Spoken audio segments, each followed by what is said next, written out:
most watched newscast in America. And now, ABC's World News Tonight has won the Emmy for Best Live News Program for the third year in a row. Happy holidays from News Channel 6. Now on News Channel 6, it's Christmas in Columbia County. The holiday season kickoff had the community together at Evanstown Center Park. We'll take you there. Plus, lending a hand, a former Augusta mayor is stepping up to help people still recovering from the hurricane. And the South Carolina National Guard is being sent to Washington just days after 2 soldiers were shot. We'll speak to some soldiers about the new mission. News 11 starts right now. Live from Television Park, this is WJBF News Channel 6 at 11. Well, good Thursday evening to you. I'm Kim Vickers. Thank you so much for joining us. Our coverage you can count on begins with Columbia County holding its annual Christmas tree lighting celebration tonight. Francis Floresca was there. The Christmas cheer is certainly here at the Evanstown Center Park. People are ringing in the holidays with ice skating, hot chocolate, and a Christmas tree lighting. Families enjoy coming out for festive fun, where they experience a little holiday magic. What's your favorite thing about this event tonight? The tree lighting. The music. The food. Those holiday favorites brought the night to life. A night that Columbia County Commissioner Allison Couch says brings the community together. We're all here tonight to celebrate together in unity and experience the lights and the music and the fun festivities that surround the Christmas season. I am also looking forward to walking around with my family this evening and enjoying the lights and all of the scenic displays that are out tonight. It takes a lot of time and teamwork to set up those scenic displays, especially the Christmas tree. So it's mostly metal, and it's their little sections. So we have to bring a crane out to put them on, and then it's just lights that go around that, a bunch of lights and stars. And our Park Services staff comes out here every year, and they put the tree up, they put the lights on, and they get the tree ready for us for the Christmas tree lighting. Tonight, Columbia County celebrated 25 years of the Christmas celebration and 15 years at Evanstown Center Park. In Evans, Francis Floresca, WJBF News Channel 6. All right, Francis, thank you. Well, the folks over at the United Way of the CSRA certainly aren't being Grinches this holiday season. Through this year's Empty Stocking Fund, 1,700 children will receive Christmas gifts. Families have been able to shop for toys for their kids at a deep discount, and today, those gifts were packed up and loaded into their cars. Knowing that nearly half of the families here in this area are struggling allows this effort to be really impactful, because this is a way that we're assisting 1,700 of those kids who wouldn't have Christmas otherwise. And knowing that these families are hardworking, simply not making enough, and Christmas may not happen if it weren't for this effort. Burnett says the United Way wants to make sure all families get the Christmas they want and deserve. And speaking of donations, WJBF and our Giving Your Best Partners annual toy drive is underway. This year, 4 local nonprofits will share all the donated toys and hand them out to families in need. You can drop off your donation of new unwrapped toys through December 18th here at Television Park or at any of our partner locations. For every toy you donate, your name will be entered for a chance to win a WJBF book bag or Border Bowl merchandise.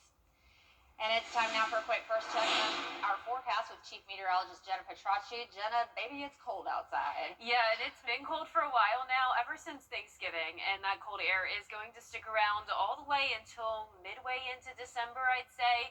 So get used to it. Keep the jackets handy, and also keep the rain gear handy, because those rain chances are increasing this weekend. Notice so far today we didn't see a whole lot of rain, mostly just trace amounts. The rain was coming down mostly in the form of drizzle and mist, with a low of 30 this morning and then a high of only 54, putting us 10 degrees below average. Here's our Terry Lambert Hyundai Skyview Cam now in North Augusta. It is dry with upper 40s, 48 in Augusta, 47 in Aiken, Crawfordville, you're at 45 and 46 in Edgefield. Our satellite and radar is showing a little bit of rain starting to move in, but since it's blue, that is indicating drizzle and mist once again. So most of Richmond County dry, but there is some rain pushing in from the west, and we're going to continue to see those showers increase in coverage overnight through Friday morning. So looking ahead, rain chances are high, but don't let this scare you too much. It's going to be super light rain every day, so you don't need to completely cancel those plans, but once again, you're going to want to keep a rain jacket with you if you're out and about, and I'll time it out for you on your future cast coming up. And back to you, Kim. All right, Jenna, thank you. Well, 6 people are facing charges after a Richmond County drug bust. Rain is likely over the next couple of days with cold temperatures, but next week we start to dry out with the sun coming back. I'll have a look at those next 10 days when we return. It's time to go see The Live Viper 6 Skyview Network, sponsored by Terry Lambert Hyundai.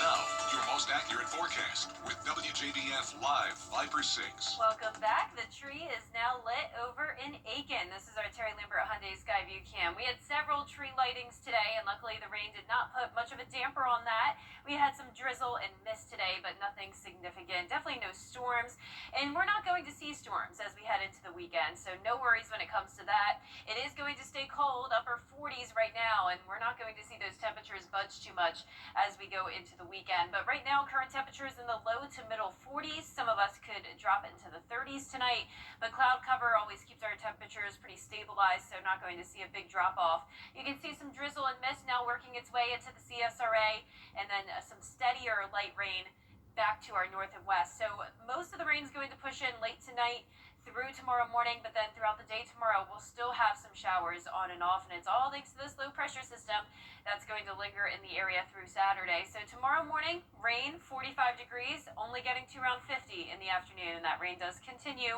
High chances into the weekend as well. Saturday looks very wet. Sunday, the chance is only at 30%, and I may even lower it from there. It does look more and more likely that the rain will be out of here by Saturday, which is great news for all the parades on Sunday. But we do have the Augusta Christmas Parade downtown starting at 1 p.m., and that is when we're tracking the rain. Temperatures in the low 50s, so on top of the rain jacket, you're going to want that winter coat with you.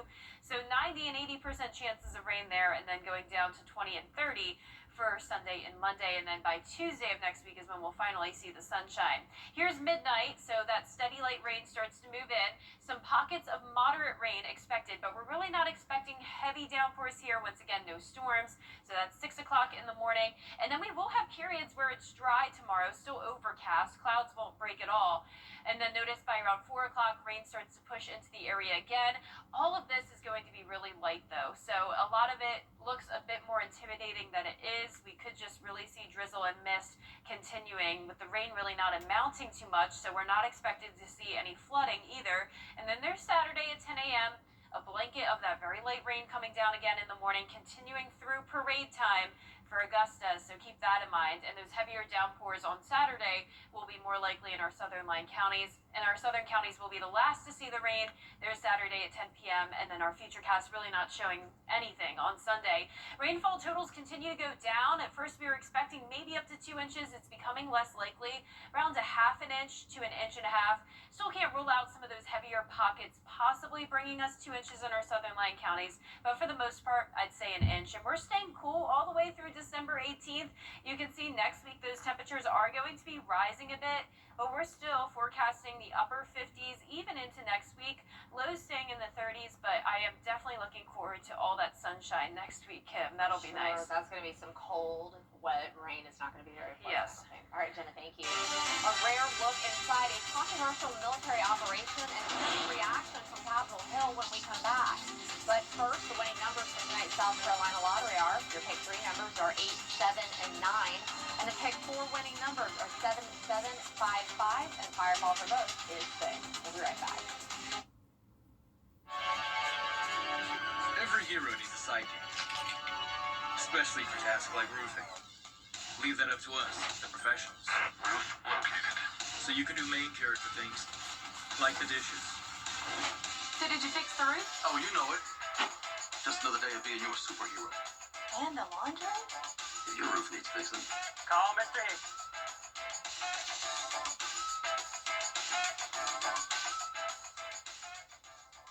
hey, Hey y'all, Bo and Evan here with Evan Gray's Roofing Service. Coming up, 2 Harlem High students signing to play in college. Hear from both students up next in sports.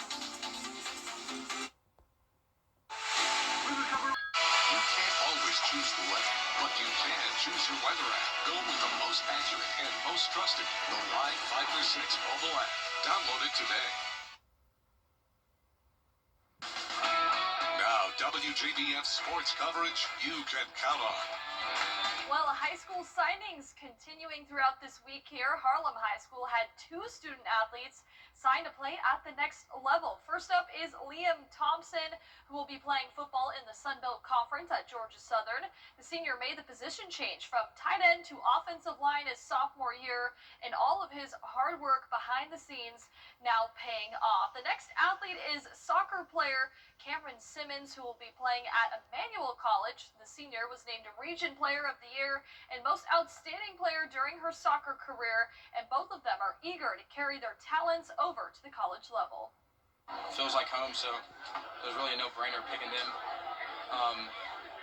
I think Coach Helton, Coach Langford have taken a chance on me, and I don't want to prove them wrong, like let them down, so I'm working my butt off when I go there. Practice every week for over the past few years, and just high school soccer, travel soccer, camps, IDs, and it's just very exciting to finally step into something new.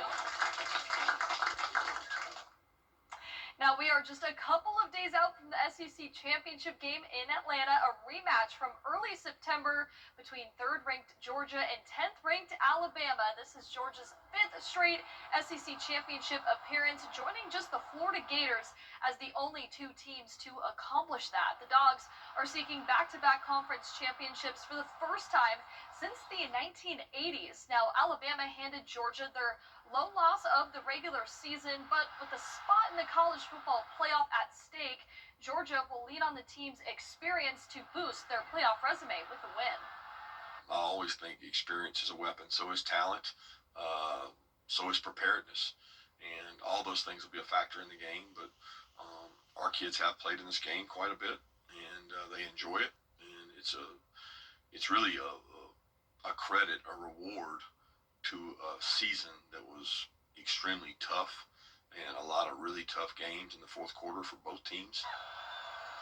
Now kickoff is set for 4 p.m. Saturday right here on News Channel 6, and we'll have that coverage from Mercedes-Benz Stadium.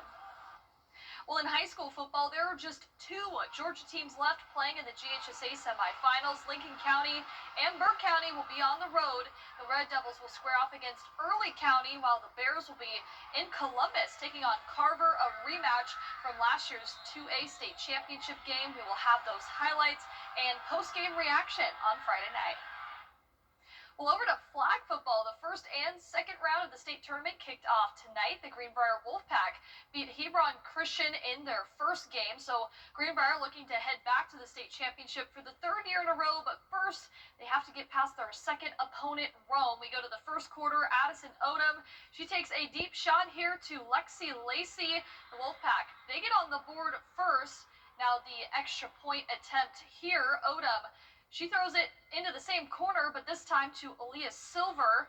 So Greenbrier on the board. 2nd quarter, it's that same connection again. She hits Silver on the slant route, but the extra point is no good. So it's 13-0 Greenbrier. We go to the 3rd quarter. Odom, she connects with Mamie Kate Pangol. Greenbrier moving on to the Elite 8 with a 25-6 win. It says a lot about the girls, about their focus, about their studying, listening, getting the game plan down. But these were 2 very quality teams. I think this was probably our toughest 1st, 2nd round that we've ever had to do. We tell them all the time, everybody's got to run their routes. Even if you don't think you're getting the ball, you've got to run your routes because it opens up others, and you just never know. So they were on tonight. I mean, they were really clicking. Well, the Wolfpack will be back at home Monday to host Calvary Day. That just looks like so much fun. We didn't have that when I was a kid. It does, yep. All right, well, coming up, a rare keepsake from Princess Diana and King Charles's wedding heads to auction. That story when we come back. Years ago, I lost my father. Our 10-day forecast is showing rainy and cold days, highs in the low to mid-50s, rain chances the highest Friday and Saturday, then going down Sunday and Monday. Back to sunshine next week, getting a little bit warmer, but still below average. Well, I don't think it was raining on Princess Di and Prince Charles' wedding day, but in 1981, the wedding of Lady Diana Spencer and Prince Charles captivated the world. Now, royal fans can buy a part of that historic day. This rare magnum of 1961 Dom Perignon champagne was a limited edition wedding release created to celebrate the union. Only 12 were made. It's expected to fetch up to $93,000. Honestly, with some of the memorabilia, especially of that particular royal wedding with this royal family, I'm actually surprised at $93,000. I honestly think it probably will go for more than that. People want the memorabilia from the royal family, and Dom Perignon. I mean, that's amazing. Yeah, not a bad price, you could say. Exactly. Well, that is our report for now. Thank you so much for watching, and be sure to download our mobile app for breaking news and weather. Next news is at 4:30 a.m. with Mary Morrison. Have a great night.